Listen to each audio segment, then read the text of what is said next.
Welcome back, everyone. Here's Houston's starting lineup. This is what they've been going with lately. Walt Williams taking over for the injured Glenn Rice. It's a good backcourt, though, that this team has with Mobley and Steve Francis. That has to be the team's strength. It's one of the best backcourts in the NBA, and the young kid, Eddie Griffin, coming off the bench, gives him some firepower. Well, Eddie Griffin went to high school in Philadelphia, so a bit of a homecoming for him. He also attended college for a bit down the road at Seton Hall, but the more this guy plays, the better his numbers have been getting. Keep in mind that he is not 20 years old yet. It takes some time to adjust to the NBA. He is adjusting quicker and quicker with the more minutes he gets. 6'10", 220. His points have gone up in combination with his rebounds. So the more he does play, in terms of his minutes, and his rebounds have also gone up as well. So this guy's numbers continue to get better.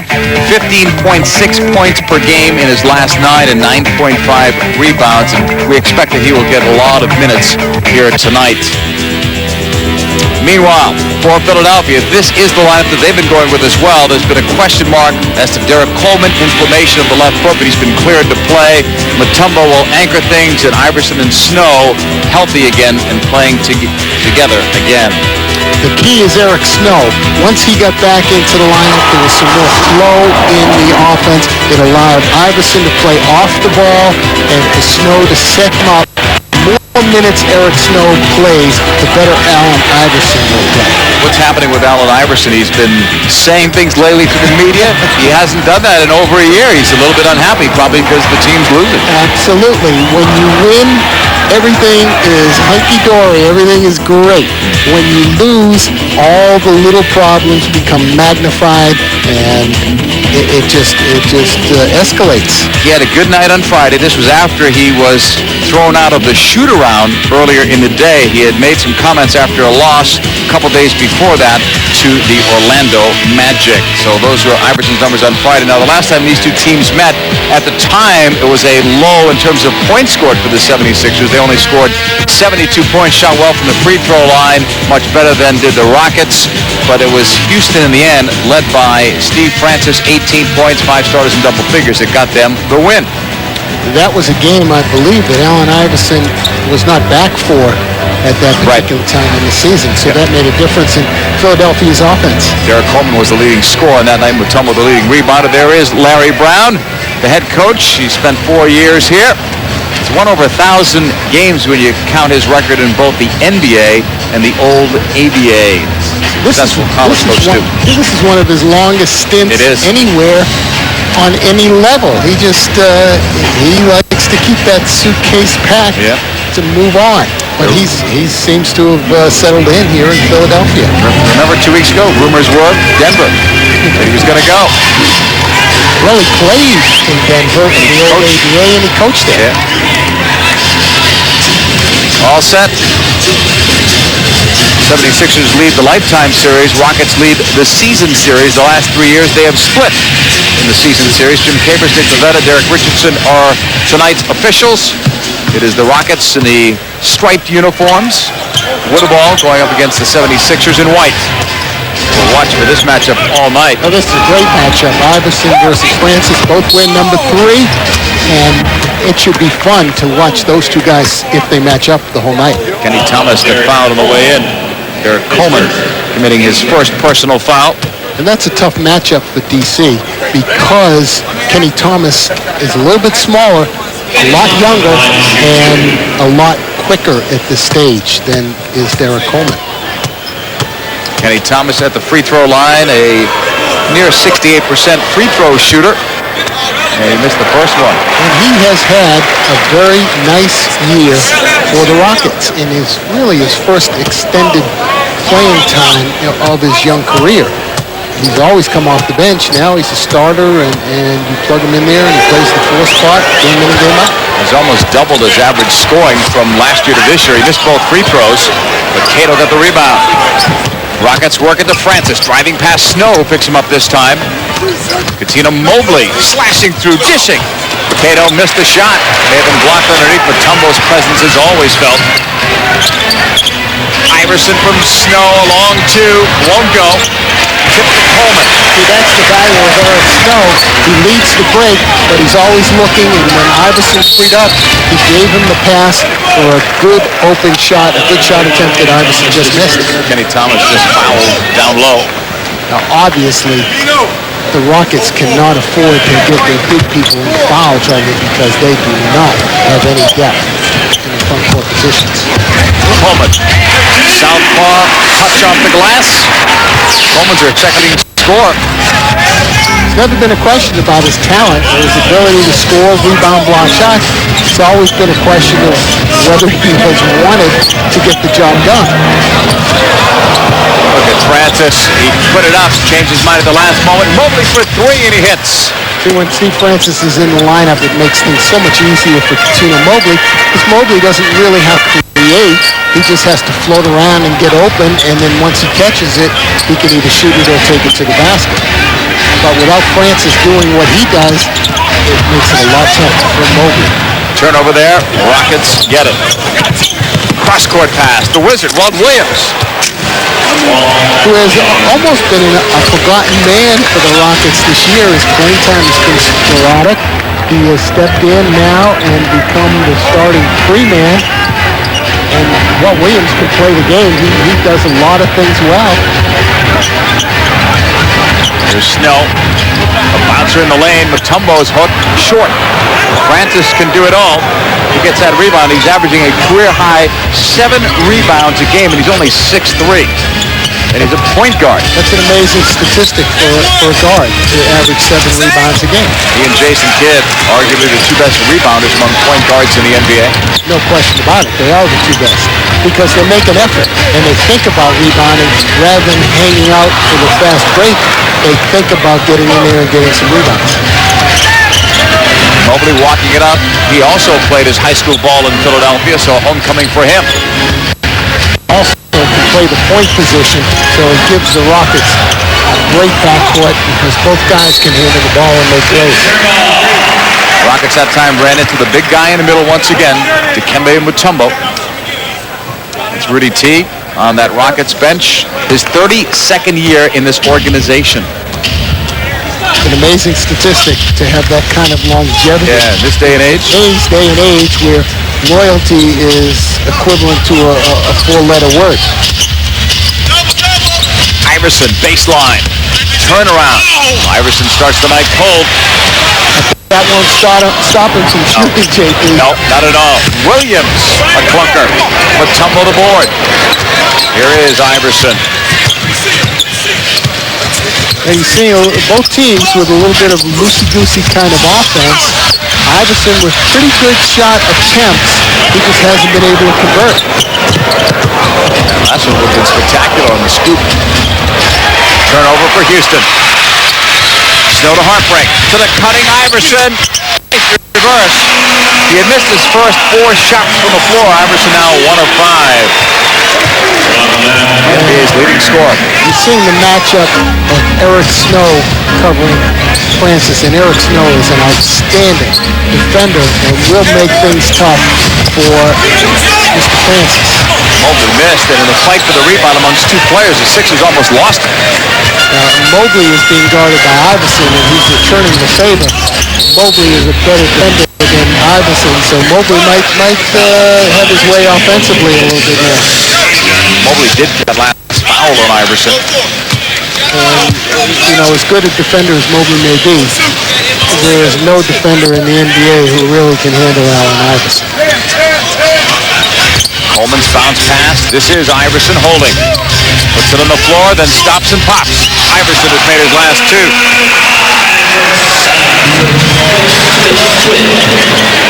Sixers take their first lead. 7:45 to go, opening quarter from Philly. Francis on the perimeter. The alley-oop and a nice jam. Cato came flying through. Pick and roll, and Cato slipped and went right to the basket. Francis had that play set in his mind right from the get-go, and with a perfect alley-oop pass. That's not you see that a lot in today's NBA. That's not an easy pass to make. Coleman had to work hard just to free himself from Kenny Thomas. Trying to post him up, and then he gave it away. Coleman is a very good passing big man, but he does tend to get a little sloppy. The NBA steals leader gets another. Coast to coast. Iverson made his last three. Just the acceleration once he picked up the steal to get into the front court was incredible. He was so quick and fast. Like a horse who saw the barn. On the outside, Rockets hold. Sixers one. They look for the open shot. Thomas passed it up. Coleman gets in on him, and it's thrown away again. A lot of turnovers early on in this one. Here's Iverson almost breaking the ankles of Mobley with that. He's made his last four after missing his first four. And the reason for the timeout to try to cool down Iverson. That's got to be Rudy Tomjanovich's thought here. We've got a timeout on the floor. This is Steve Francis looking for Kelvin Cato as we go to break. Nice jam for Cato. It was Francis' second assist. Due to time constraints, we now move ahead in this ESPN program. Welcome back, everyone, to Philadelphia in the First Union Center. We've got football action coming your way. This is a good football town, Philadelphia, too, but they're not involved in our televised game. It's the Oakland Raiders and the New England Patriots. The Raiders, fresh off their win over the Jets, they must fly cross-country. It's going to be cold in Foxborough. You can be guaranteed of that one. Bring your gloves, bring your scarves. Raiders and the Patriots, who are coming off a bye week. Rest assured that those fans in Foxborough for an 8 o'clock start will be well lubricated. Yeah, home field advantage for sure. Nice runner that goes down for Houston. Mobley's added a couple. He's got 5. A 1-point game for Philly. Aaron McKee, nice bounce pass. Somebody fell asleep there, but Iverson missed. Iverson was more concerned about throwing the foul than he was with making the shot. Watch how wide open he is. Yeah, he just slipped and just became so wide open. I think Francis lost him on that. And there goes Iverson that time. He's got 12 points now. Started off missing his first 4, then hit his next 4. Slumped a little bit again, and now he's back. It makes no difference. He's going to shot whether he's on or off. He'll have the most shots attempted no matter what. No matter who he's playing against. From the outside, that line drive shot doesn't go in. The tip in, though, works well. Terrence Morris, I believe that was, who was a teammate of Steve Francis's at University of Maryland. We've got Speedy Claxton out there now. Away. Still going to be Sixers ball with 1:16 to go. Speedy Claxton's had an interesting first year in the NBA. When Iverson was out to start the season, Speedy Claxton became the starter. Now he's coming off the bench, and it is a tough adjustment for this kid. But he is a talent. Sweet shot there. And once he figures out what his role is and where he's supposed to be and what he's supposed to do, he's going to be a big addition to this team because he can flat out play. Sixers still up by 3. Francis surrounded out. Go for 5. Iverson walking it up. Behind the screen, now he'll drive in, swat it away. There was some contact on the way in. Griffin may have gotten him. Eddie Griffin is a pretty good shot blocker, but here you see Iverson penetrate. That's the beauty of Allen Iverson. That's how he gets to the foul line, how he creates so many things because he is willing to take the ball into traffic at any time and go up against anybody. It doesn't matter to him. He will just go in amongst the trees, and he usually comes out of it pretty successfully. Derek McKee is now officially in. His first appearance in a Sixer uniform looks a little different than that Pacer colored uniform the last several years. But the number stays the same, number 9. And this guy has been around a long, long time, most of the years with the Seattle Sonics. And he's a consummate role player, terrific defender, is not going to give you a whole lot of points, but he can guard virtually any position on the floor. This veteran knows how to win, good in the locker room, so nice pickup for Larry Brown. And Larry Brown really values those kinds of role players. Well, Steve Francis still missed, but the tip-in was all right. Thomas. With the small lineup, Houston is getting to the offensive boards because Philadelphia's big people are not paying enough attention to them. You know, the other night they had a season low, 5 offensive rebounds, that's it, and only 18 in the last 3 games. They made more than that here. Had a few tip-ins in the offensive boards. Here's Claxton. I'm sure the coach mentioned that once or twice. Speedy hits. Sixers have their biggest lead unless this goes down, and it will not. So the Philadelphia 76ers, with some great numbers from Allen Iverson, have the lead here. Allen Iverson, 14 of the team's 24 points as the Sixers take a 5-point lead. Come back with us. We'll have the second quarter after a short timeout. Iverson leading the way, 14 points. You're watching the NBA on ESPN from Philadelphia.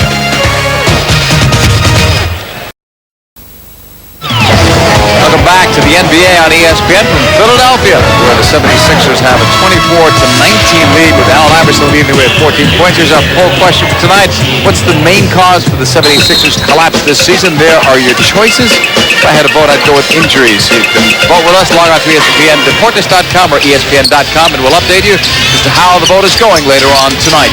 I'd even like to see another category added, Iverson's poor shot selection. Yeah. McKee with his first field goal. Biggest injury that this team had was Iverson. They started the year missing him, and they went 0 for 7. Yeah, Never got out of it. I would agree with you that injuries have played a very important part in the collapse of the Sixers, because as you said, they did start off so slowly, and they've had to play catch-up ever since. Bodies to the floor, and lost there. The big guys do all the dirty work, and bodies all over the floor. They get it out to the point guard who fumbles it out of bounds. That's Moochie Norris, who's done well, a CBA refugee, and he's making a home for himself in Houston. CBA and virtually every other league that has existed. Claxton, 3 for 3. 6 points. 7-point biggest lead of the night for the Sixers. Moochie Norris giving it up. Francis. And with Moochie Norris out there, Francis can become a shooting guard as well. Here is Moochie. The pass to Flex. He got it back. Mobley. And Mobley hit it for 3. In effect, Rick, they really have a 3-guard offense now. Absolutely. It is a wide-open spread-type offense with no legitimate big guy down low. Keep the middle wide open and let the small people rule the game. Iverson kicks. Derek McKee missing everything. Going back the other way. Just that rebound. It's Mobley. They got to get Francis into the game though offensively. He's got to make a shot or two. That one was nearly thrown away. Moochie Norris with it. Steve Francis, at last look, was 0 for 5 in that first quarter. Norris in trouble. Nearly throws it away. Nearly swatted away from Morris. Somebody has to be open. And then they missed it in the shot clock. Some good defense by Philadelphia, but it also looked like Houston was a bit disorganized. Yeah, and Allen Iverson is so good defensively off the ball, anticipating the passing lane. He gets most of his steals that way, and it's something that gets into the offensive mind, and they have to make allowances for it. Iverson now with 16 points. See, the problem with Iverson taking so many shots is the other 4 Sixers tend to stand around. So if Iverson doesn't have anything, he has to create something because nobody else is open, because they're not moving to get open. Steve Francis is now 0 for 8. The numbers were a tad off. Worse than we thought. From the corner. That was missed. Almost put up there by Derek McKee. Rocket want to run it up. Mobley. They could use an easy basket or any kind of basket. There's a nice one from Mobley. not the ideal shot that you want to take in that situation, but he made it. So you can't have any complaint with it. Shooting his best from three-point land this year, almost 42%. You hear Iverson doing his thing, getting into the lane, but try to keep an eye on the other his four teammates while he is doing that, and they are all basically standing around. Of course, he doesn't have great offensive players on the floor with him, but still, Claxton can make a shot, Aaron McKee can make a shot.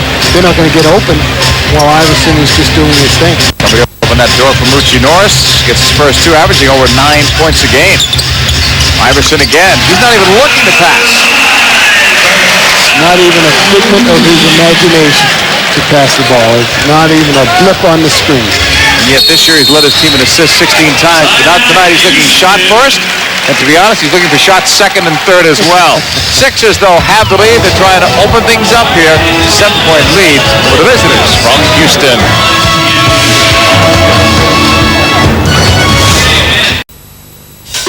To Indianapolis we go. One of 8 games on tap in the NBA tonight. This is Travis Best in the ball for the Pacers in white. On the drive and the dish, a miss by Harrington.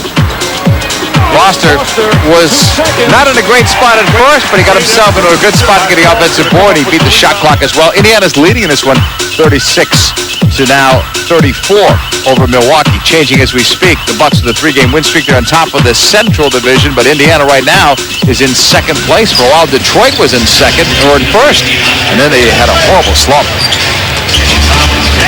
Here's Norris. On the drive and the reverse, Oscar Torres, the first player from Venezuela to play in the NBA, is on the board. He got more time for Houston than they thought when Francis went down with the injury. And he played well, and he's still getting some time because he did play so well early on. That time you saw him take the ball to the basket, under control, made a good, solid move to the hoop. Norris lifts it up. That's Mobley. Got it back. Somehow Harper blocked it. And it's taken back by the Sixers. Eric Snow gives it up. Aaron McKee. Iverson. So quick on the dribble. Just so quick, period. But again, he got too fancy with the ball, trying to set up Moochie Norris to go by him. The other 4 Sixers just standing there. I mean, I've said it 3 or 4 times, but it just really hurts your offense when that happens. It's a strange time to be taking him out. Claxton comes in with 7:16 to go. Usually they take him under the end of a quarter, and maybe sometimes at the start of the next one. Well, they bring him back. By the same token, Larry Brown wants to get the other guys going offensively, which will help when he comes back. Yeah, I think that's why he did it. I think he saw what you did. Too much standing around. Right. And, if Iverson went into a cold spell like he started the game off, it would give Houston a door open to get back in this ballgame. Mobley's upset because that was a potential 3-point play as he ran into Corey Blunt on the baseline. This way, with Iverson out of the game, it forces the other guy, forces somebody to take charge of the offense and move the ball around and get other people involved in the scoring. And hopefully that helps when Iverson returns. It's been a year for Cuttino Mobley. 12 points now in this game, averaging nearly 19 a game. Number's pretty consistent with what he did last year. He's got a career-high 3-point percentage and a career-high in minutes. And you're killing him on the foul line, too. Yeah, I know. He's missing. And he's a good free throw shooter. He's a very good free throw shooter. And every time you say nice things about him, he misses a free throw. He misses, I know. I'll take the wrap. McKee underneath with a miss tip. And that does go. See, now you sounded like Larry Brown. You're going to take the brunt of the blame. Yeah. Here's Moochie Norris on the outside. Kicks it over.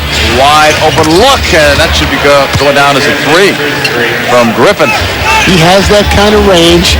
He had it when he was in high school. And well, you scouted him, right? Yes, I did see him play in high school, and he had some problems off the court in high school that carried over with him to Seton Hall. But there is no mistaking his ability to play this game. Speedy Claxton is 4 for 4. 8 points, so someone other than Iverson is not just taking shots, but Speedy's making them. 7-point lead, 5:41 to go in the half. And Corey Blunt with his second personal foul. 7-point lead for the Philadelphia 76ers. There's a timeout on the floor. Allen Iverson, can you believe it, already has 20 points for Philly. Half of them.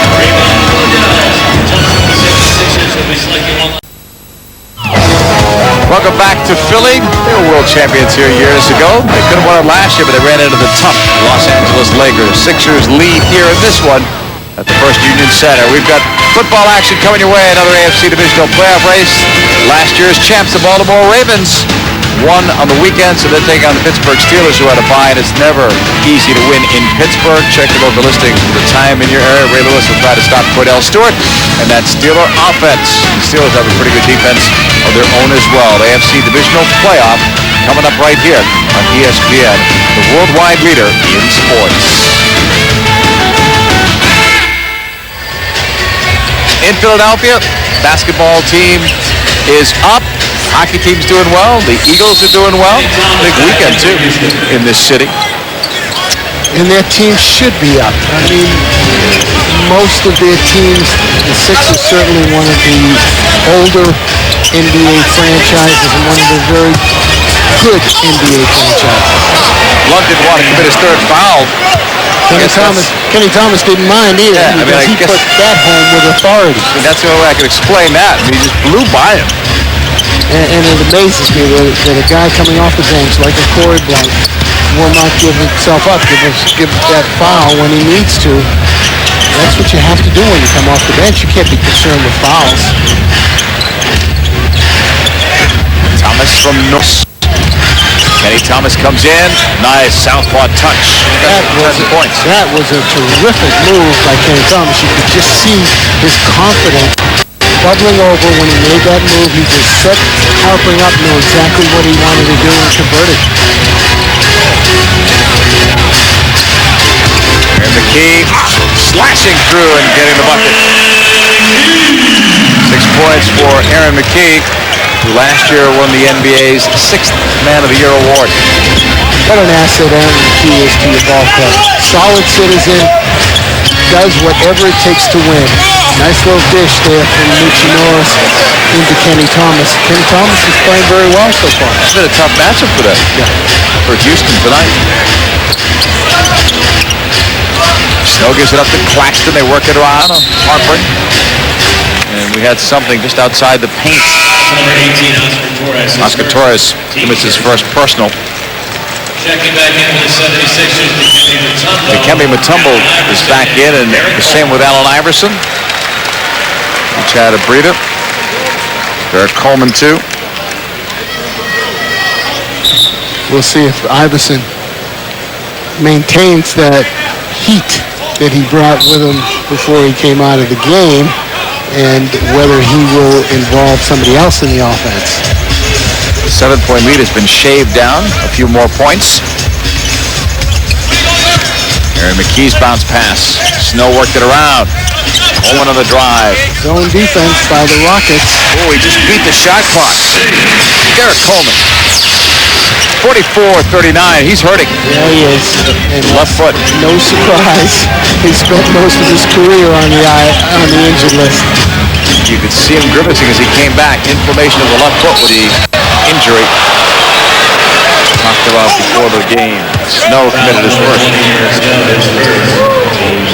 Yeah, you don't see it as much in this game because there aren't really a whole lot of post-up guys. And here we're going to take a look at Nucci with a little hesitation dribble, and Eric Noe did get him. But what I started to say, without a whole lot of post-up guys, when you play a zone, you can double team a guy before the ball gets there, which makes that zone a lot more effective. Snow backs it up, lobs it in. There are 4 Rockets there, and it didn't matter. Mutombo scores, and got 4 points. 4 small Rockets around Mutombo, and he did a good thing by picking the ball up high and just had to turn and lay it in. But again, guys were on Mutombo before he received the ball. He was doubling for the team. Thomas Daly walked with it. This one won't go down. Nice tip in. And certainly Rudy team must have said something to them about offensive rebounding because they are doing a pretty good job on the offensive glass. Well, they already have more than they had the other night when they had 5. They've got 6 now. This was out of play. And there's a break in the action. Another break. Sixers lead, but by only 5, 46-41. Allen Iverson still the leading scorer by far. He has 20 points.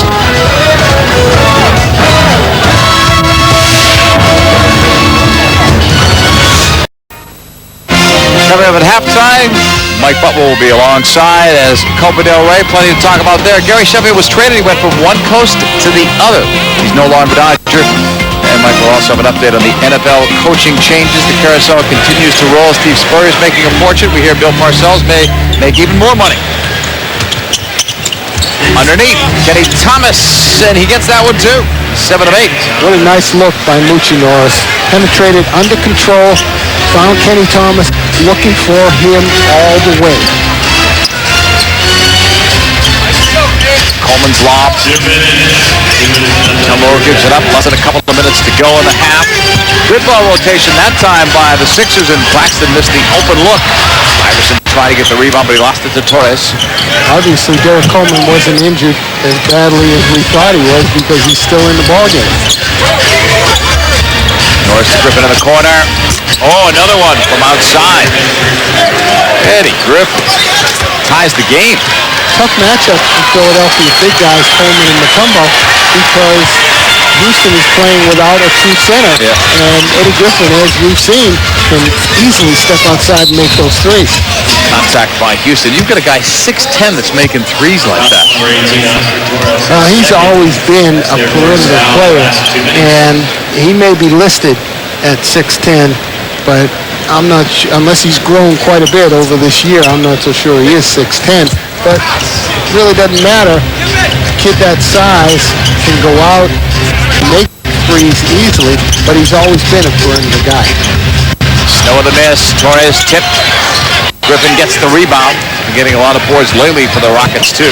And since Iverson has come back into the game, he has been more inclined to dish the ball off. Of course, the score is tied now, so I don't know how much longer that's going to last. Here's Francis, still 0 for the game. Griffin again, he nails it. Eddie Griffin. He nailed another 3. 3 of those babies. He has played better and better each time out. The more confidence, the more knowledge he has, the better he is playing. You and I did a game earlier this year involving the Rockets, and he hardly played more than a handful of minutes. Moments, I would even say. And didn't do much when he got in that time, but playing time makes the adjustment go a lot quicker. If you can get some playing time and good playing time and generate some success, you're seeing the fruits. 5 in the shot clock, 15 of the game clock. Lucci knows it, takes it up. Oh, look good. Nice offensive rebound. Wow, once again, Stevie Francis this time gets it. That's his first field goal. But they're getting the offensive glass. We talked about that earlier. They only had 5 offensive boards the other night. They clearly have more than that now. Coleman missing. And that'll do it. Good hustle by Eddie Griffin at the end. Wow, we've got Houston leading by 5. What a turnaround. Difference of really 12 points. As Philadelphia had led before by 7. And they came back thanks to some 3-point shooting from Eddie Griffin. Who would have thought that only 2 points would be scored by Steve Francis, yet Houston would have the lead at the half. It is Houston 51, 76ers 46. Sports Center in game after the break. Welcome back, everyone, to Philadelphia, where the Houston Rockets have the lead. It's 51-46 at the half. Houston had trailed 24-19 after 1 quarter play. Let's look at some of the highlights from tonight's game. Houston in the blue and white stripes. Mobley hitting that 3. Giving Houston a 1-point lead at that point in the game. One of the many turnovers. Harpering, Iverson, reverse, and he got it. After a slow start, Iverson had missed his first 4 shots from the floor. That was an easy one for him. Francis on the alley-oop, Cato coming at 4 points in the first half. To the second quarter we go. Iverson popping there. Allen had 20 points in the first half, 14 in the first quarter alone. Off that slip, it came right back out. Aaron McKee finding Eric Snow in the corner. On a few of these, the Sixers just barely beat that shot clock. Kenny Thomas, good quickness, went right past Corey Blunt. 14 first half points for Thomas. Underneath, Dikembe. Not much offense from Dikembe tonight, but his presence is always there in terms of rebounds and block shots. So Kenny Thomas does lead the way. 14 points. Eddie Griffin's points are coming from the outside. Iverson with 20. But again, who would have thought that Houston, Rick, would have this lead when Stevie Francis had only 2 points? It seemed as if when Iverson was shooting, Philadelphia was winning. And when he came back in the game and stopped shooting, passed the ball a little bit more, that's when Houston came in and took advantage of situations and gained the lead. You'd like to see, ideally, fundamentally, you'd like to see Iverson pass the ball more, but it didn't work out successfully for Philadelphia in the first half. See how it goes here after both coaches had a chance to talk things over in the locker room at halftime. Third quarter, beginning with Iverson putting it up and just hitting nothing but nets. So much for passing the ball. Yeah. I guess he sort of figured out what we figured out. Trying to make extra room here on my score sheet. That breaks the 12-0 run that ended that first half. Cato hammered there by Mutombo. Kemba's first. And interestingly, Rudy T comes back with his original starting lineup for the game for the second half. The starting lineup that was largely ineffective. And he gave Kelvin Cato an awful lot of bench time in the first half, going with the spread offense. Here he comes back in the second half with his starters. Cato makes that. A lot of coaches like to do that, and then it makes you want to second guess because they were so successful with that run and the quickness. He may come back with them soon. Well, if it doesn't work out as it didn't to start the game, he may very well come back. Cato made both of the free throws, and there's a guy shooting 60% from the line, just under it. 5-point lead for the Rockets. Harpering. Getting closer. Bad pass picked off. Can you believe that the Sixers lead the NBA in turnovers? That was a surprising stat to see that they were number 1. Yeah, it is surprising because Eric Snow is a solid point guard. Of course, he's been injured a lot during the year. I think that's part of it. And Iverson is a pretty good passer, and Coleman is a pretty good passer. That's just sloppiness. That's just not taking care of the basketball.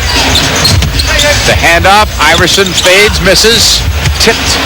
Walt Williams. Not a whole lot of turnovers when Iverson has the ball in his hands and he's shooting it. Oh, rejected, but it's a goaltender. But a great move by Kenny Thomas. That was outstanding. Just a quick up fake and a spin back into the middle. And he had the 2 until Mutombo recovered and goaltended. You think one of the reasons for Thomas's development has been the fact that Olajuwon's not here anymore, so guys like Kenny are getting more of the ball, more shots? Absolutely. The middle is more wide open because Cato is not an offensive threat whatsoever, so Kenny Thomas has to be the down low threat. Francis off that bump. Foul was called on Snow. Could have gone either way. Francis came into the paint a little bit out of control, but as you see in the replay, Eric Snow did not get his feet set, did not get his body set in time, and the call was the right one.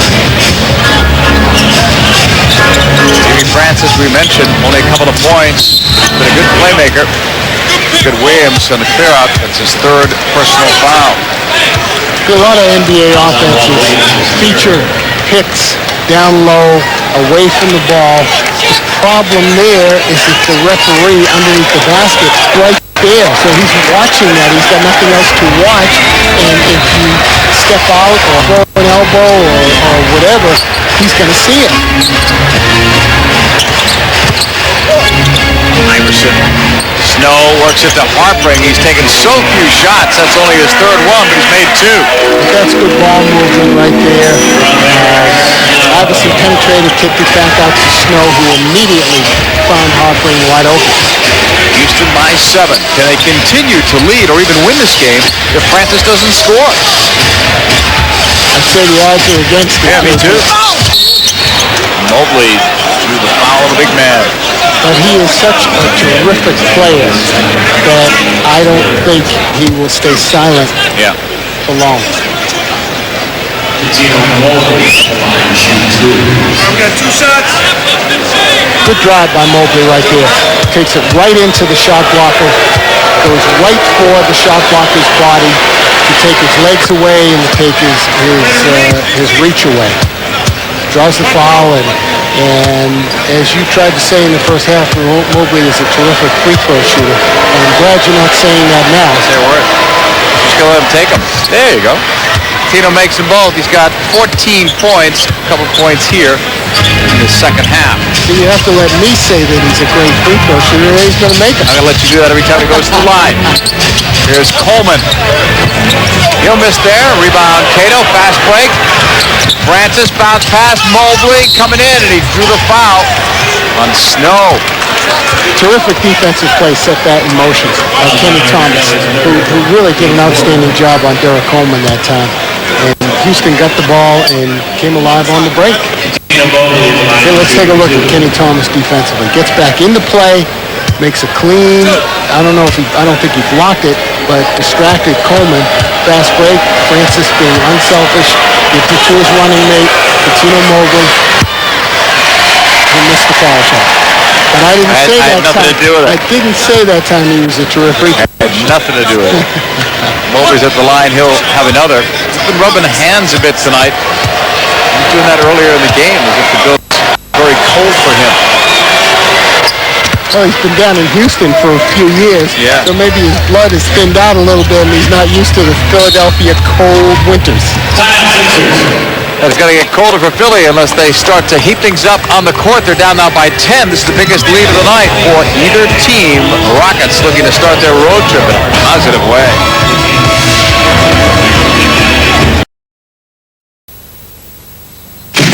Back to our poll question. The main cause for the Sixers' collapse this season, 38% of those that have voted claim that it's injuries in number 2 spot. Bad trade. Total votes over 9,000. Still time to log on to ESPNDeportes.com or also to ESPN.com. We'll give you the final totals later on during the show. Houston's picked up 10-point lead, and they did it with the same unit that started the game. Not that smaller, quicker lineup that we talked about before. Snow hits. Philadelphia just does not look sure of themselves offensively. They really don't have a sense of purpose offensively, where they want to attack Houston. That's what Iverson said the other day. That was his comment. They didn't seem to know where they were going out there. Nice one from distance. Well, a lot of that falls on his shoulders because he has the ball most of the time running the offense and dictating where the ball is going. Harpring hits. He was 3 for 4 and 6 points. Guys like Harpring and Coleman and McKee have the ability to score the ball. They've got to have somebody believe in them and give it to them where they can score the ball. Francis came in, missed the shot. Look who got the rebound. Bumped by Coleman. Taken away. Here are the Sixers with Snow. Under 8 minutes to go, third quarter. Houston with the lead by 8. Iverson. Bump, trying to get a foul there. He got the bucket. It's amazing his quickness that he frees himself for so many shots. Even when the defender is right on him, he has the innate ability to sidestep or use his quickness to get that space so that he can get the shot out. Kenny Thomas spinning, kicking. Williams 3. Punks that one off the rim. Lost out. Francis may have touched it last. Went off Houston. Francis is asserting himself on the offensive glass. He's passing the ball, just not scoring yet. This is a team that when Francis was out during that stretch, they lost 15 straight games. Yeah, 1-16 without him in the lineup. Good turnover. Iverson that time was trying to draw the foul. He said he had my arm, but the second time he said there was another adjective there, but well, only the lip readers got it. It wasn't too hard to figure out. But there was a situation where he forced the play. That was a hard foul underneath. As Cato tried to go up there, Coleman prevented that. His second personal foul. Well, on the one hand, it's a good play to foul Kelvin Cato because he's less than a 60% shooter. But he's not a great scoring threat, so why would you even think of fouling him in the first place? Cato at 6'11", great size, but he hasn't seemed to develop. He was never an offensive-minded player at Iowa State, and he's never been that way in the NBA.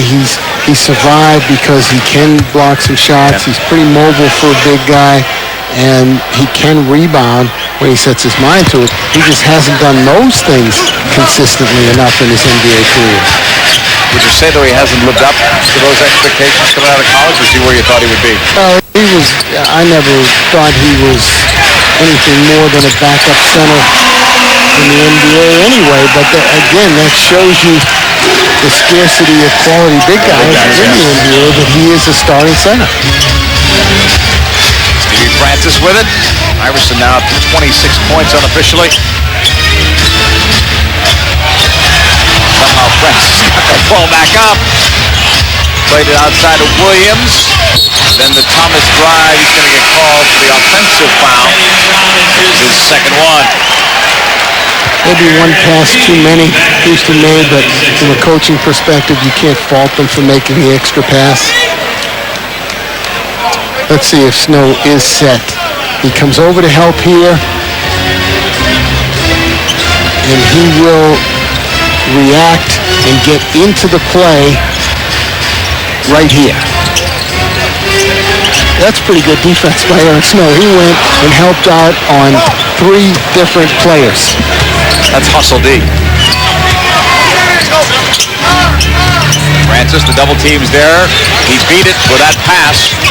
Thomas didn't want to put it up. He does now. Well, he risked the offensive foul. He picked one up earlier, but he took it right to the hole, 18 points. Pretty good decision right there. He did have the wide open 16, 17-footer. Patience. He got into the paint. That shows the confidence that he has in his ability to score this year. Iverson missed the 2. Stevie Francis still stuck on 2 points, and he threw that ball away. It's the 8th Rocket turnover, averaging 14 a game this season. Yeah, Francis did try to assert himself early in the game.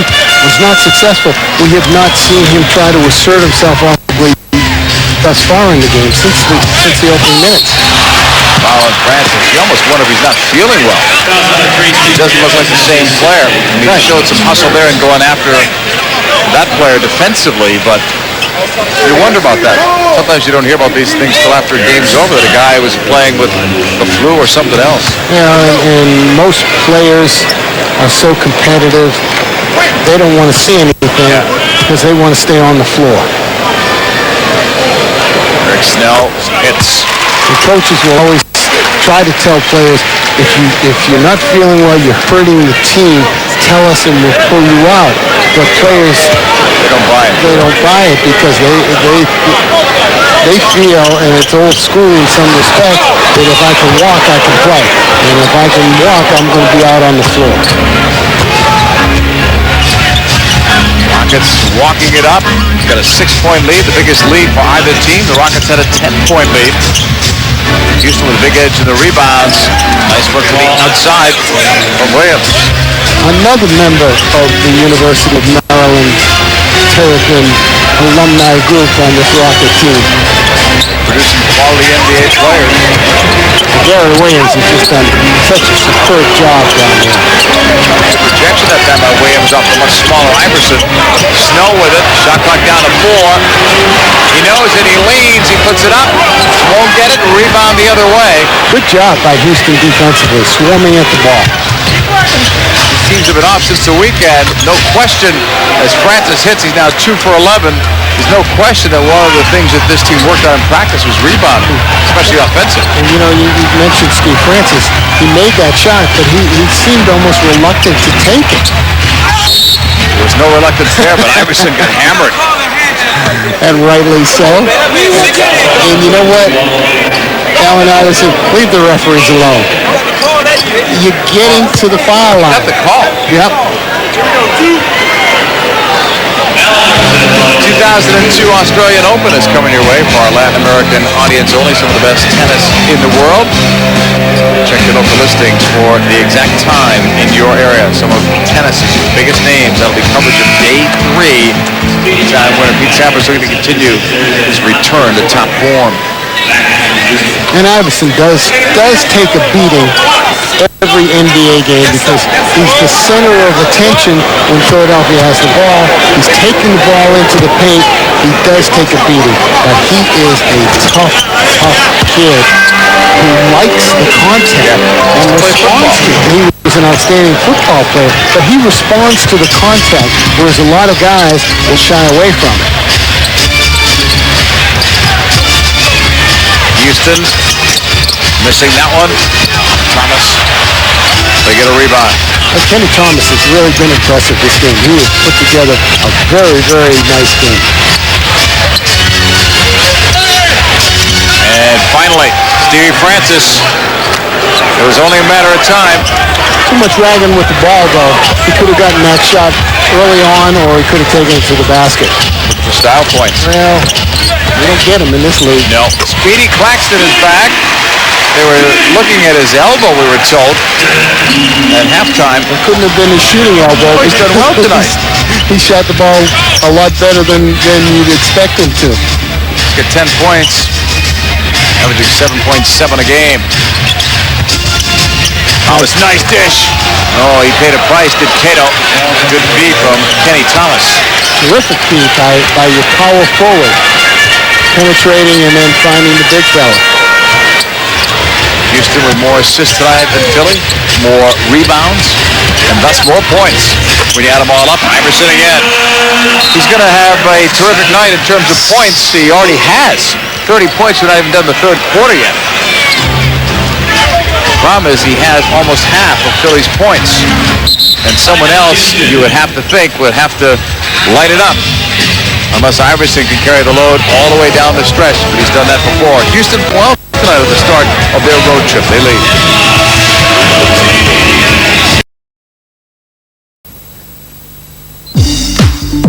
Going to Washington, D.C., San Antonio versus the Washington Wizards. That's Terry Porter on the ball. The Angels want to Malik Rose looking nowhere to go, but he finds Tim Duncan. And Tim Duncan, who leads the Spurs in scoring and rebounds. In fact, he's the NBA's leading rebounder, has the Spurs up 25-10. This after a tough loss last night against New Jersey. Michael Jordan so far 0 for 5 from the floor. We come back to Philly. Oscar Torres hitting that one. 4 points in the night. Philly's got to get it together if they want to get back into this thing and come away with a win. Where's that strong Philly defense that we've heard about this year? That's how they're winning. Exactly. We haven't seen it tonight. But Mr. Iverson looks like he's ready to go on another run to take this thing over. Steve Francis could have hurt himself. He was spinning around so much, and he might have. Yeah, it looks like he hurt his left thumb or something. Not the shooting hand, so not to worry. But he just came in, barreling in, totally out of control. Perfect way to describe that. And you really, I mean, there's no excuse for it. No reason. Iverson draws another.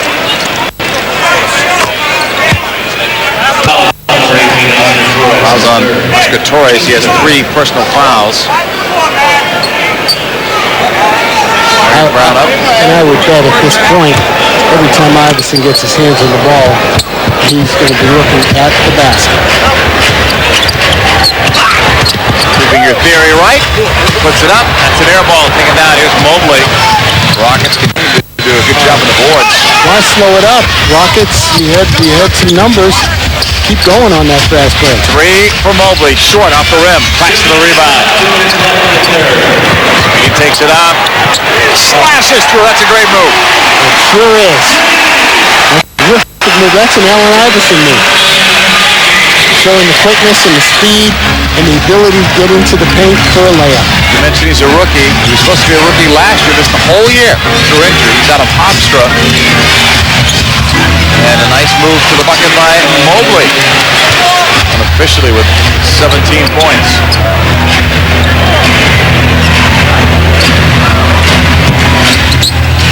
Iverson. And you can hear it. Count it. There'll be some arguing, but the foul was called. Cuttino Mobley is not buying that call at all. Say, well, give me that call down the other end. But Cuttino Mobley does not have Allen Iverson's offensive credentials. So Iverson will go to the line. He has already made over 200 free throws now. He came into this game at 194. Unofficially 35 points. They're really trying to utilize a little bit of full court pressure to get Houston out of a little bit or get them out of their offensive set. That's why most teams use that pressure to get a team out of its offensive set. It worked here. Steve Francis blocked hard. That's a bad foul. Well, why not flagrant? It's not such a bad foul because Huffing did not make the basket. No, I don't mean it that way. I mean, why wouldn't that have been a flagrant? That seemed hard. It was hard, but they both went for the ball. Yeah. And as long as you're going for the ball, it's very difficult to call a flagrant. Stevie Francis that time, probably a little frustrated. He lost the ball. So Huffing is going to go to the line. 76% free throw shooter. Used to play with the Magic. And the Cleveland Cavaliers last year. Missed a year or so with injury. Yeah, Orlando's lost some good players over the last few years. Some good role players, too. Oh, in today's NBA, with the salary cap, it's hard to keep. Yeah. Got to be creative. That's what they say in the NFL. Creative salary cap person. They have guys who just have that in the NFL, but their rosters are much bigger. Bigger and fewer guaranteed contracts. Yeah, which makes it easier to eliminate salary cap problems. Torres for 3, and he hit it. Big one for Oscar Torres. And that increases the lead to 8. 38 seconds to go in the quarter. Iverson thinking shot still, puts it down. Well, I think that at that time he was thinking 2 for 1 because Philadelphia right now will get the ball back. Yeah, good point.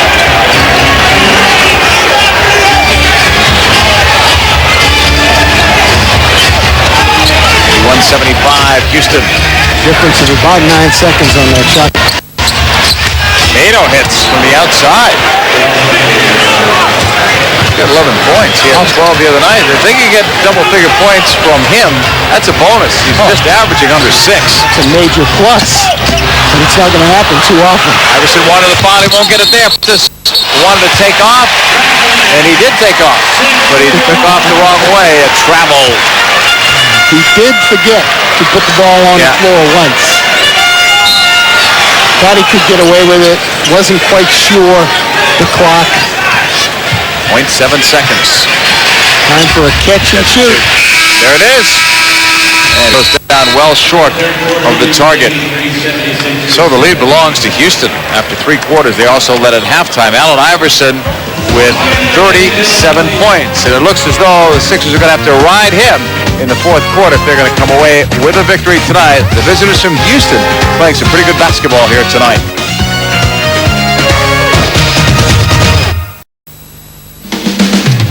In Minnesota we go. One of the league's worst road teams are the LA Clippers, and one of the league's hottest teams in general. Minnesota Timberwolves have won 8 straight. Anthony Peeler, a good outside shooter. Remember this one, that's his 700th career three-pointer for Anthony Peeler.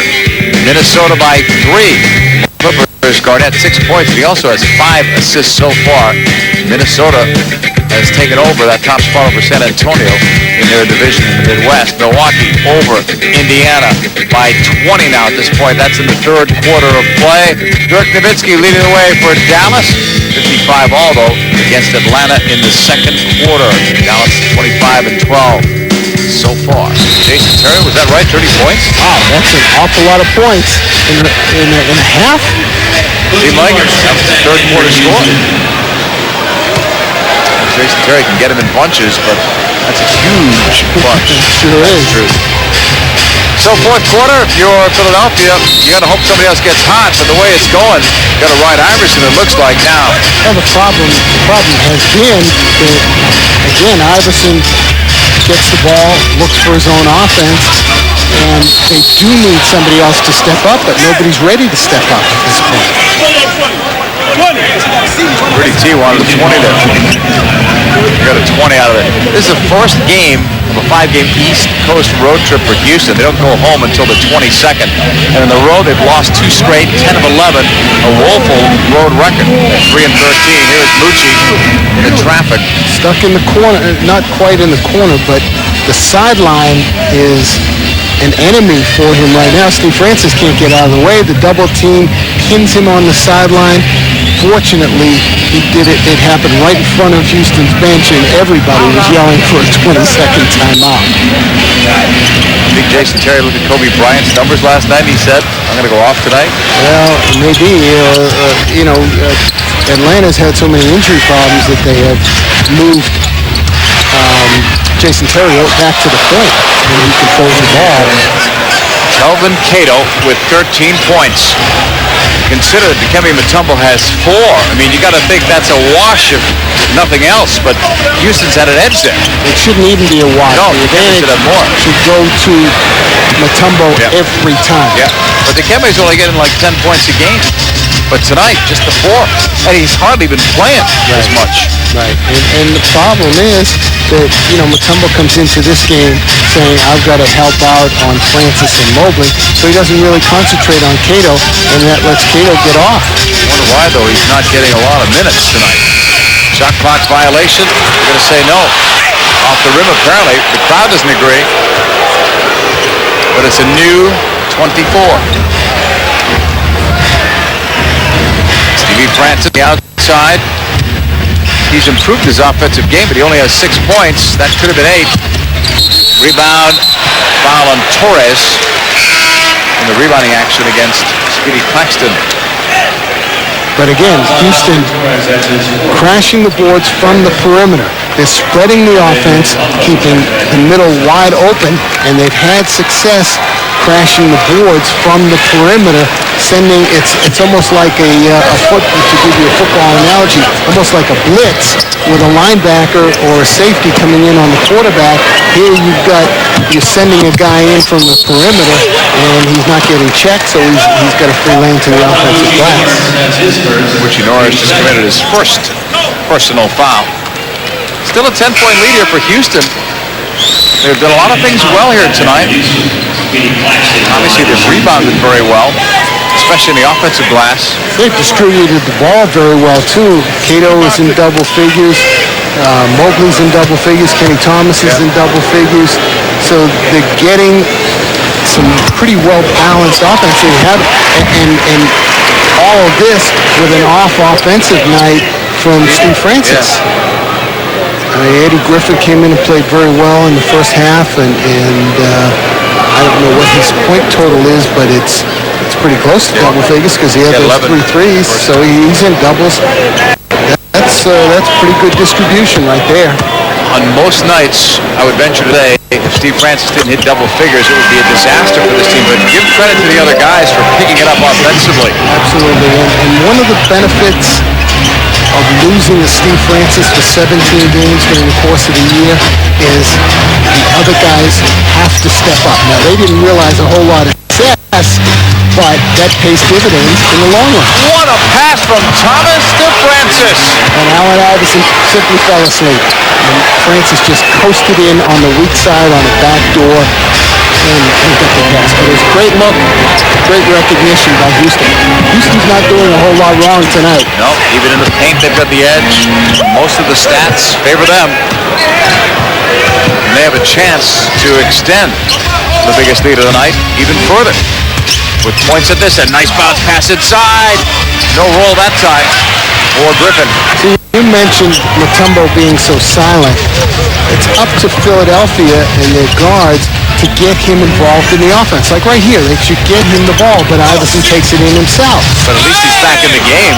Well, but he's got to be involved. If you want the big guys to do the job on the defensive end, if you want them to block shots to help you out defensively, to get reward him. rebounds, you got to give him the sugar on the offensive end. You've got to give him the basketball, make him feel part of the offense. Now, Mutombo realistically has a mismatch. There's nobody on Houston's team who can guard him. Get him the ball. Griffin didn't think too long about putting that one up from three. Why shouldn't he? He was wide open, and Mutombo is covering him, and Mutombo doesn't want to get out there and cover him out there. Aaron McKee. But when is the last time you saw the ball go into Mutombo in the low block? Can't remember. Maybe the first quarter. Can't remember. It was that long ago.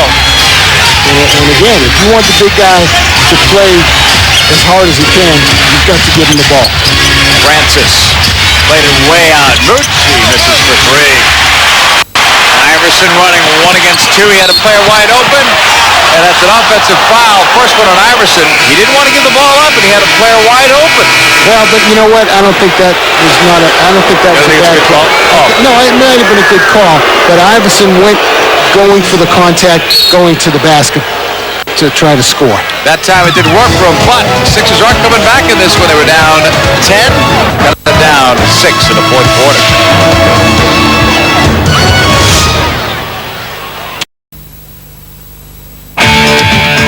Well, the last time we checked this game, it was a 20-point lead for Milwaukee. Indiana's cut that down to just 10. Bucks 21 and 13. Indiana actually has 4 games in hand of them in that Central Division. 3 for Griffin, but he lost that shooting touch. He's got a foul. He sat on the bench an awful lot. Well, Harper just found out there was a foul on him. He's not real pleased about it either, was he? Double foul. I thought he said double foul. Kenny Thomas and Matt Harper on a double foul away from. I was going to ask you about that with Griffin. We see that many times. The guy's hot, then he sits, he comes back. He still wants to shoot, but he can't regain that stroke. Absolutely. It's tough to sit on the bench for a long time and then come in and have your legs under you and your time is up. It's very, very difficult to do that. People don't realize that. Coaches don't realize that. 6-point lead. They've led for a good part of the way. Travel to walk down. Had to get a running start on it. He's not happy about it, but it's the absolute right call, and he gets penalized with a game call as well. I mean, Allen Iverson, he's spending too much time worrying about the officials, yapping at the officials, instead of just playing the game. 13-8 the turnover count, so Philadelphia's done a pretty decent job of protecting the ball. That's half of their normal average. They've cut it down quite a bit recently, but they're still number 1. Yep. He zigged when he should have zagged. Luchi Norris expected Griffin to spot up for another 3, and Griffin went to the basket. I thought the stripes and referee and got confused with that peripheral vision. That's something the player will never admit to. Still going on that theory, though. Here's Iverson. Kicks it out. Beating Claxton. Good play. Found a guy who's been shooting the ball well all game. 4-point game now. 7:22 to go. And I honestly think that the score would have been a lot different had Iverson started the game doing that. Stevie Francis got hit. He's going to the line. Iverson's second personal foul. See what happens when you talk too much to the officials. They will get you. Yeah. And they will call fouls on you that they normally wouldn't call. And this is a pretty veteran officiating crew. They don't listen when players yap at them. But if a player yaps too much, they have the ultimate weapon to give him a tee. He could get a triple-double tonight, despite the fact that he's not scoring much. He missed that first free throw, 82% shooter from the line. See, now you've worked your magic on Steve Francis. You had it going with Mobley. Free throw-wise, they've been to the line almost the same number of times. One team is making and one missing. Houston's got to make these if they want to win this game. 9 Francis points. 5-point lead. And if Francis does get a triple-double in this game, it'll be the ugliest Yes, it will. I'll agree with you. in history. Absolutely. Iverson put it on the floor. Blew past Francis. Put it up. Got the roll. That's amazing. It's an unfathomable shot to be able to complete that. 39 points for Iverson. 3-point game, that's it. So Houston had a 10-point lead, but they didn't have the knockout punch against the defending Eastern Conference champs. In and out and around. Taken back at the other end. Iverson. The drive and the kick. Then put it on the floor. Finding Snow. Handing it off to Harpring. Claxton 3. Yeah, it's Philadelphia's offense almost by accident. They really had a sense of where they wanted to go with the ball. They passed the ball and made the extra pass, but nothing was happening. Nothing was being created, and they wound up with a shot that's not an ideal shot. It's something that was off the ball. So Harpering got called underneath somewhere. Second foul. Houston's ball. Field goal percentage by the quarter, and Houston couldn't have picked the worst time to shoot poorly. Griffin, that one is sweet. I see Eddie Griffin, it's a mismatch because Mutombo won't come out to get him. They've got to make him pay down the other end because he can't guard Mutombo. Time will tell how big a basket that was. Philly hasn't even hit a three tonight, and this team 9 for 16. Eddie Griffin with 14 points. That one gives Houston a little bit more cushion than they had before that shot.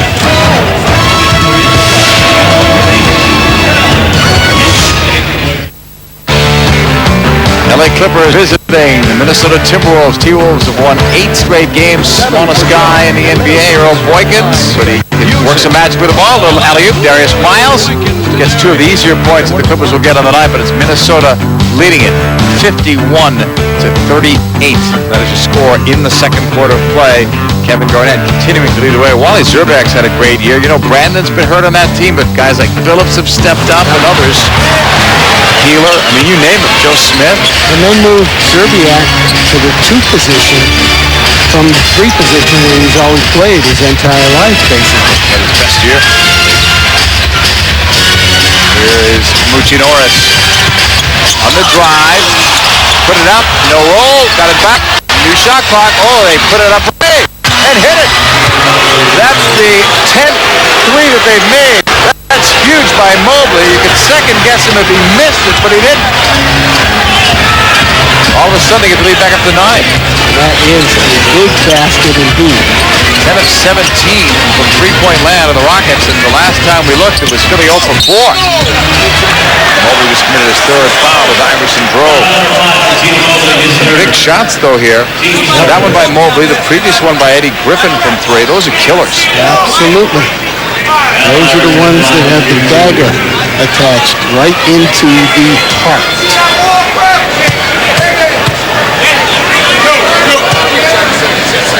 The line. Uh-oh, violation right there, Eddie Griffin. But Iverson made it, so it goes unpenalized. 40 points for Iverson.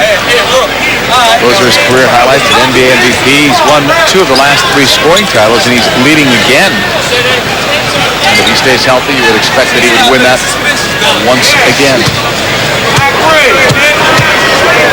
But it has not translated into a championship. And that, when all is said and done, I think that's the measuring stick. Yep. 7-point lead. The Rockets must protect the ball down the stretch. Under 5 minutes to go.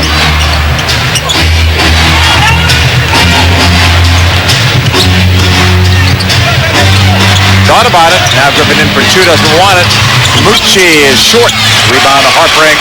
So I'm kind of surprised Philadelphia didn't resort to more of his own defense earlier to have somebody run it. Eddie Griffin somebody other than Mutombo. And you can do that in a zone defense.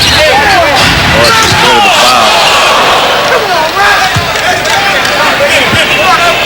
But Larry Brown's a little bit old school and really doesn't like to employ the zone defense a whole lot. How have you found some of these NBA coaches dealing with that this year when you watch these games? Well, some of them really utilize it, but from what I've seen, it's not utilized enough. I mean, there are places in every game where you can throw a team off by giving them the look of the zone. If you play it enough, your players will have confidence in it. I don't see a whole lot of coaches really going to it enough. Clock problem. That's what they were working on. Pavetta coming over. Dick Pavetta is the best referee in the NBA. Nobody controls the game like Dick Pavetta. The players love him because you can talk to him and he's not quick with the team, but yet he is in control and he won't take too much from any player. Snow from about 18 feet out. Bodies crash, rebound, big one there for young Griffin. Battling Mutombo for that rebound. 94-87. Houston maintaining their pace, bending but not breaking. And answering with some key baskets. Francis for three. That one missed. That would have been huge. Yeah, but it wasn't really a good decision on Stephen Francis's part to take that shot. He hasn't been hot from anywhere on the floor, and you don't want to dribble the clock down and then wind up taking a three like that. Claxton getting more in minutes, but deserving them tonight. Yeah, he's played well tonight, no question about it. And their second option on offense. Distant second option. Oh! That'll be on SportsCenter later. Even Rudy T has to smile at that. 43 points. I mean, you knew it was a foul, but you didn't think the ball would go down, did you? He makes some absolutely incredible shots because as small as he is and as thin as he is, he's incredibly strong. And you have to be strong to absorb that kind of contact and make the shot. Take a look at it. He goes in, he gets mauled, and still is able to make the shot. Allen Iverson has 44 points. Run out of room officially here on the score sheet, and you get a feeling he's not done. He's at least not done shooting. And he has brought his team to within 4 points. So he's got the crowd back into it now for a few times tonight. So it may go to the wire.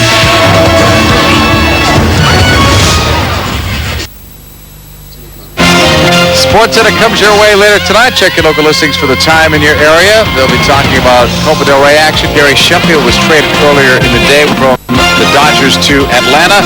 And all kinds of football news. Where some of these people going to wind up. Bill Parcells, they say, will be coaching in Tampa Bay, but heard on the way over here that San Diego may want to make him an offer too. The tuna is in demand.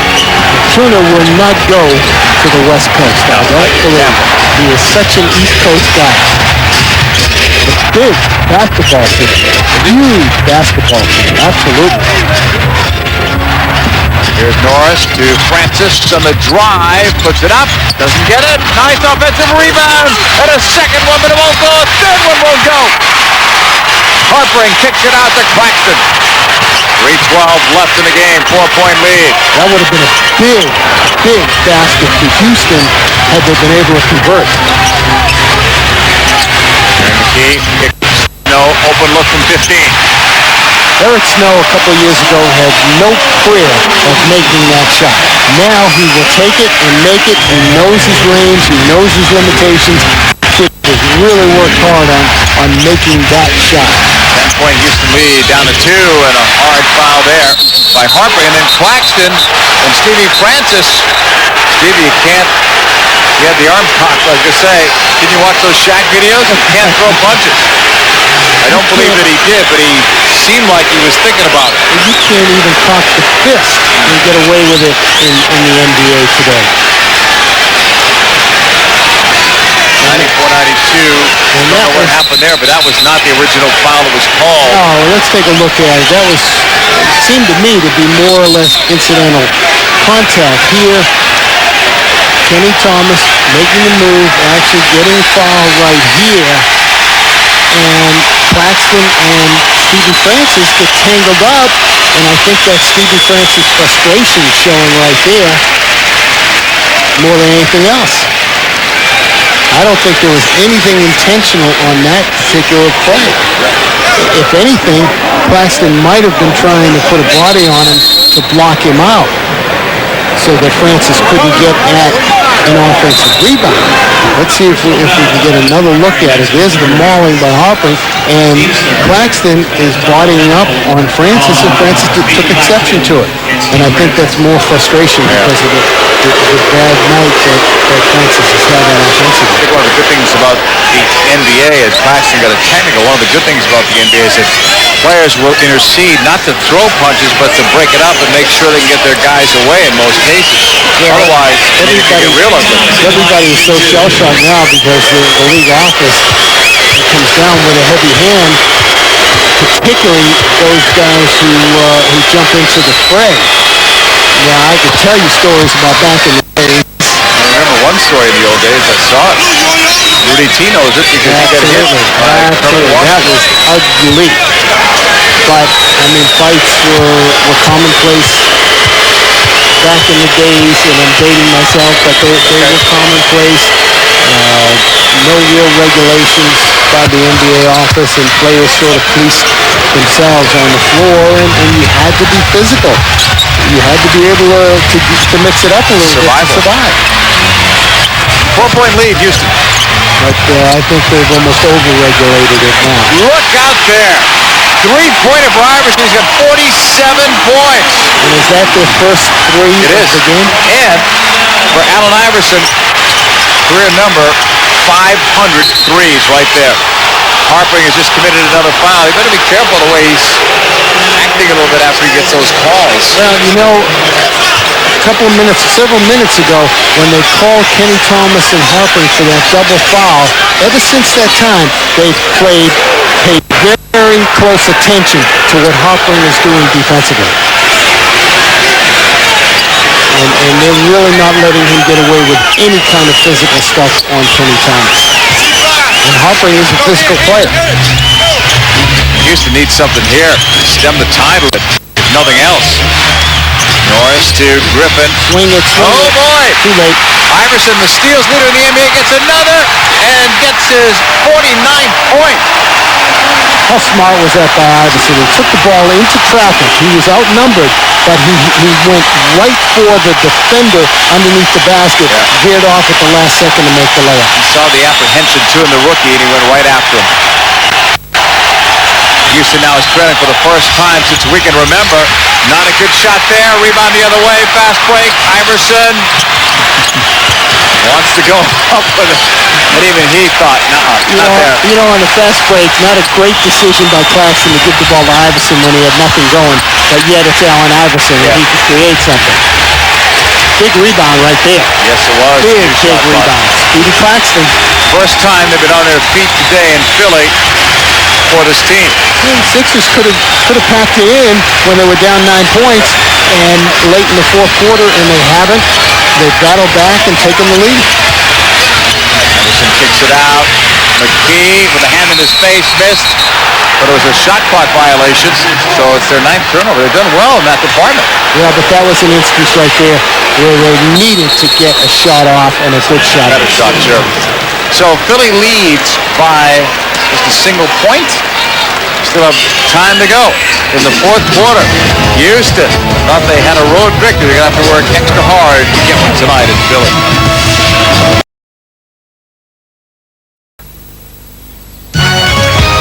Coming up on Thursday, you will get to see Allen Iverson again. He and his team will take on the Charlotte Hornets. Check your local listing for the exact time in your area. What a night for Iverson. That's the timeouts remaining. Philly has 2 of them, plus a 20. Houston down a single one. It's Houston's ball. It's games like these that get coaches gray and old before their time. Here, Rudy Tomjanovich thought he had a much-needed road win.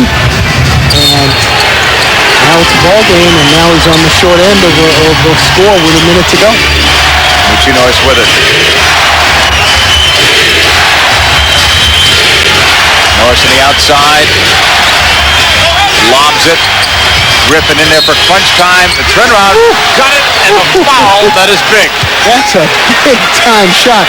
The interesting thing is that they went to Griffin right out of the timeout, and that was a pre-designed play to get Eddie Griffin the ball, and the young kid has stepped up big time. He has a matchup advantage against Claxton, but still, to get the ball to a young kid in crunch time in this kind of situation. Yeah, this guy 1 year out of college. That's all he ended up with. Seton Hall came out early, very early. So, Houston has a 2-point lead. 43 seconds to go. 17 on the shot clock. Iverson with 49 points. And they could go 3 for 2 here, too. Missed it. It's tipped. They get it back. New shot clock. They still can go 3 for 2. I mean, 1. I'm going to tell you 3 for 2. 2 for 1. 2 possessions versus 1. Oh, in the end, Iverson got fouled. 99-97 Houston. 23.9 seconds left. Really, remember, has those timeouts if they want them. Iverson's career high, 54 points. He's at 49. In other words, he's still got time. Oh, yeah. Oh, yeah. 40 field goal attempts tonight. Wow. Point number 50.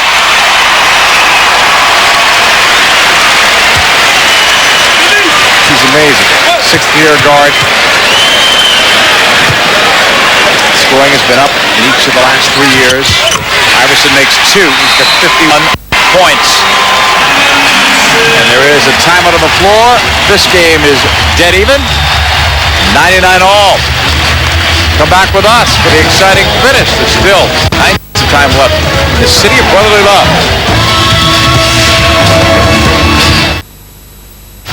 Very interesting game tonight in Philadelphia, 99-99, Houston and Philly. Houston had led by as many as 10 at one stretch. Young Eddie Griffin, coming out party for him in his hometown area. Seton Hall is where he went to school down the road. He attended high school in Philly, and he's come up big tonight.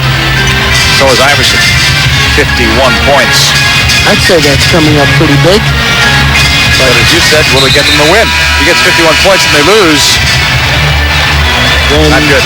No, and what that does is hurt the confidence of the other guys on the team. Because now they're saying, hey, the main guy gets 51 and we can't win. Good hand for Speedy Claxton. This is obviously a defensive move. You get Dikembe in there to block a shot, get a rebound. And to go with a more veteran team. He's also going to be guarding the inbounds pass with those long arms. Norris. Houston can get the last shot to win this game. It'd be interesting. They've got to go to Steve Francis on this, don't they? I would think so. But, hey, I was going to say, they went to him on the surprise after the timeout. Well, Moochie has won a couple of games for them already this year with last second shots. They better hurry. They're not going to get anything out. Moochie put it up. Didn't go. He took too much time. I would be surprised if that play was designed. He wanted a foul. I would be surprised if that play was designed for Moochie all the way. So would I. I mean, that doesn't make sense, except that he has delivered a couple of times in this exact situation. End of regulation. We're coming back. We're going to work a little extra tonight. Going to overtime after the break.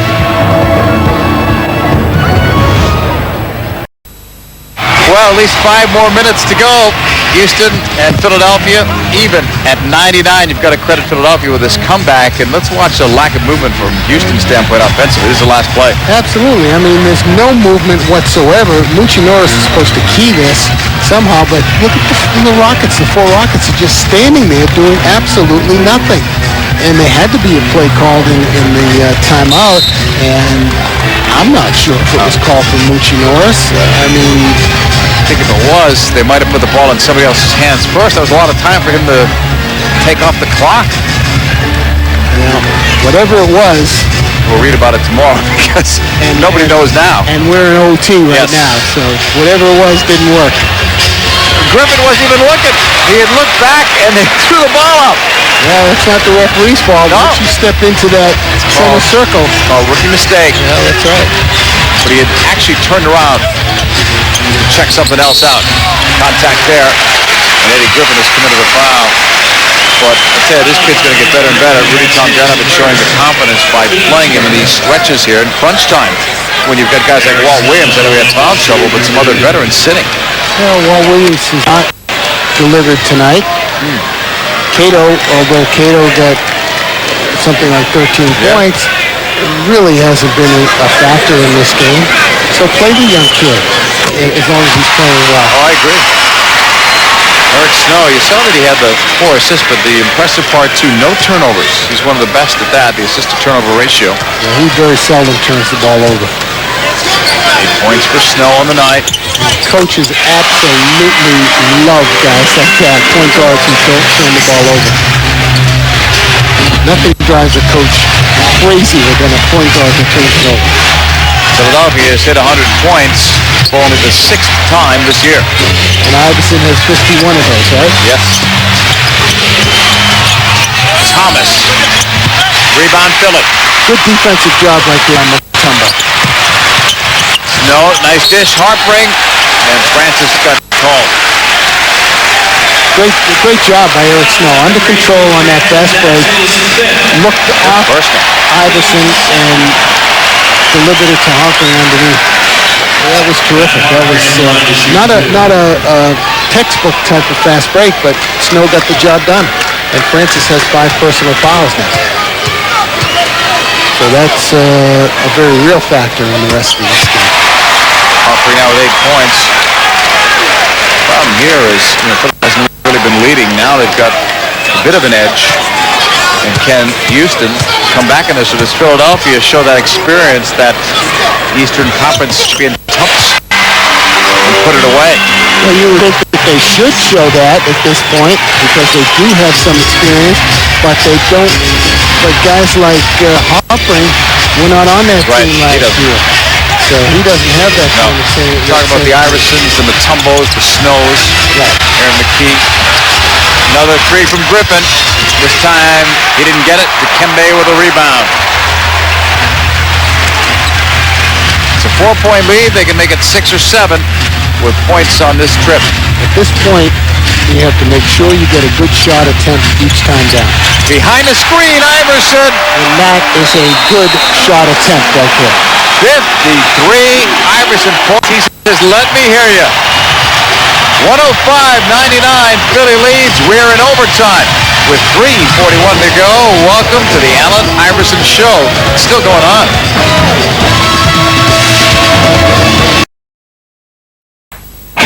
Clippers in Minnesota, 3rd quarter action from Minnie. Good rotation. Zerbiak's had a great year, and from long distance, he's had a great year as well. One of the better three-point shooters around. Minnesota leads 67-44, trying to improve one of the best home records in the NBA. Sacramento's got the best at 20-1. Minnesota pretty close at 16-2. Houston needs points. Need to play some better defense too. 3:33 left in OT. They can't afford to force. They've got to get a good shot, and that is a good shot because they're going to come away with not a basket, but at least a trip to the foul line. But Mutombo gets called for the foul. A couple of free throws for Mobley.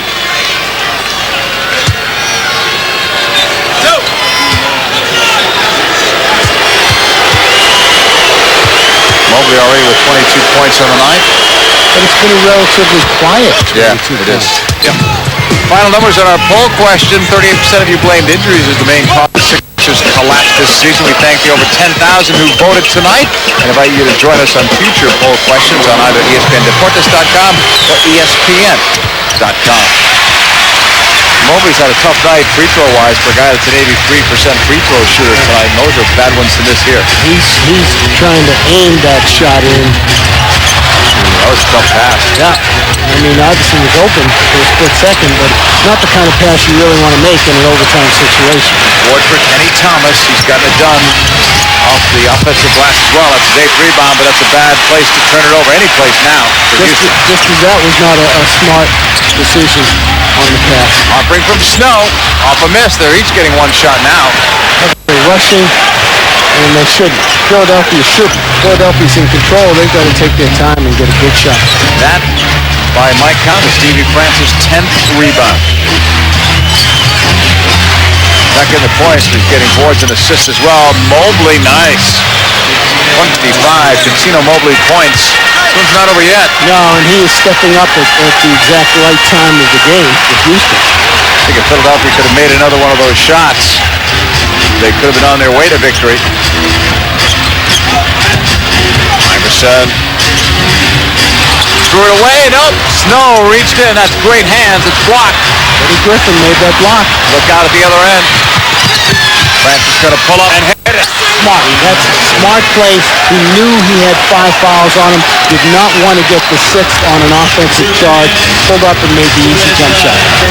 And I say easy jump shot. That shot's not as easy as Steve Francis made it look. Only a 1-point game now. As we're giving credit to Philly. Hello. 56 points. That is a new career high for Allen Iverson. And the bench is saying, no, don't take that shot. Way to go, Allen. Yeah. Here's Ruchi Norris. A killer shot from Iverson. To the corner to Mobley. Shot clock now with single digits on it. Mobley with a miss. Rebound. Iverson, it's been his night. Oh, he lost it. He took his eye off the trailing defender. Didn't even hear him. And Francis missed there. So it'll look good there for Houston. Mutombo committed his 4th foul. But that's a bad turnover right there by Allen Iverson. He just saw what was in front of him and forgot what was behind him. I think for all the noise level and the emotion of this game. But you still got to have a presence of who's where on the floor. This is a big time shot right here.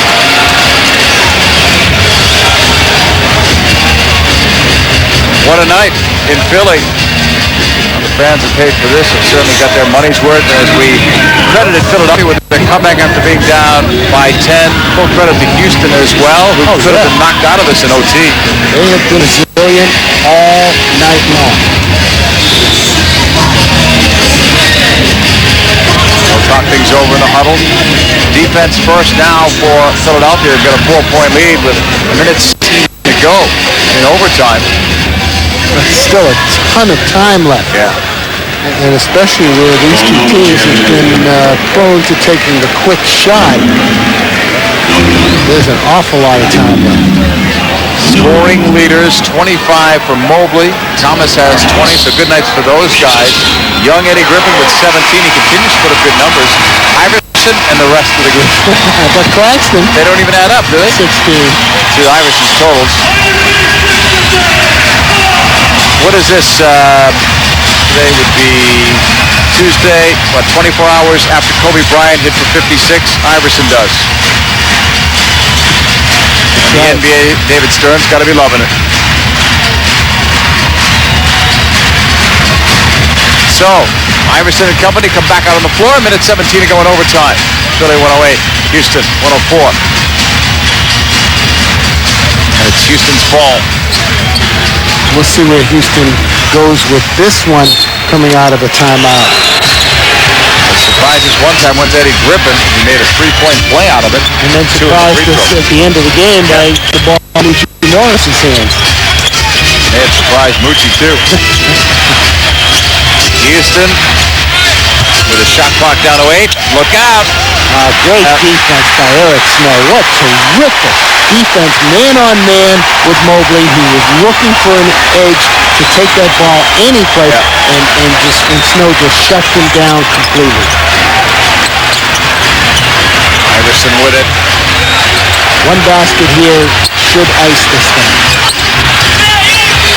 Snow off a miss, but Mutombo couldn't get it, but a goaltend on Houston on Griffin. So Dikembe with Think of his 8th point that way. It's a tough call. This is a tough call because they're both battling for the rebound. Yeah.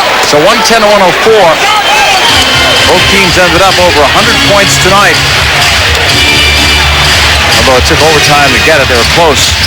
99 each after 4. Tough foul there. Francis hitting the deck.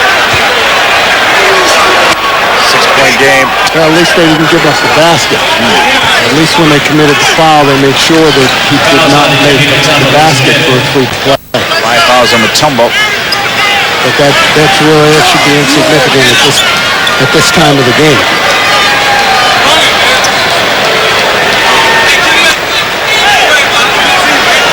Houston has 6 points to make up in 26 seconds. And yes, we've seen that done before. Absolutely. Yeah. Hello, Reggie Miller. Philadelphia has got to take great care with the basketball. They do have to shoot the ball one more time. They've got to use up as much of the clock as they can. I mean, even if Francis makes these 2 free throws, still a 4-point game. It's a 2-possession game for Houston. So it's imperative that Philadelphia use up as much of the clock as they can unless they can get a layup. Got a double-double tonight. All Francis points. And he's probably real close on the assist. Yeah, he had 7 at last count. That was a while ago.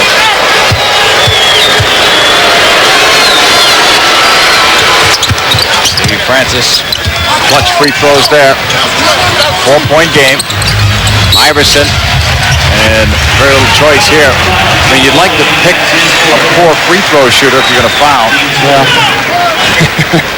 You're not going to have that option because they're going to put the ball in the hands of the good free throw shooters. No free throws here, but if it does get to that stage, Snow will... And Snow is probably the poorest of the free throw shooters out there, and he's inbounding the ball.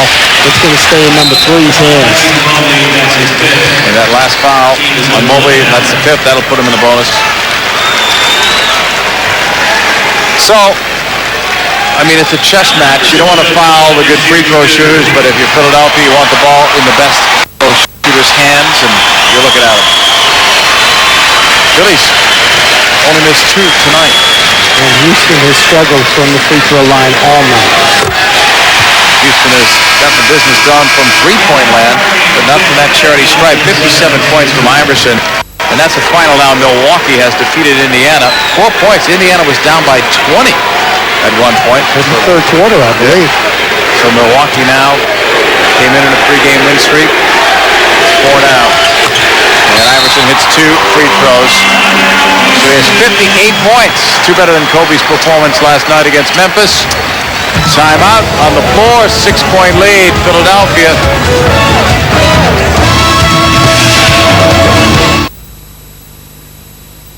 Tough way for Houston to start their road trip. They had a 10-point lead. Just lost it down the stretch. Philadelphia has come back to the heart of a champion. Especially that guy, Iverson, career high, 58 points. Just a great night for him. Absolutely. And he started off ice cold. And missed his first 4 shots. He shot himself out of that. Houston. They're going to get a quick score. Mucci straight.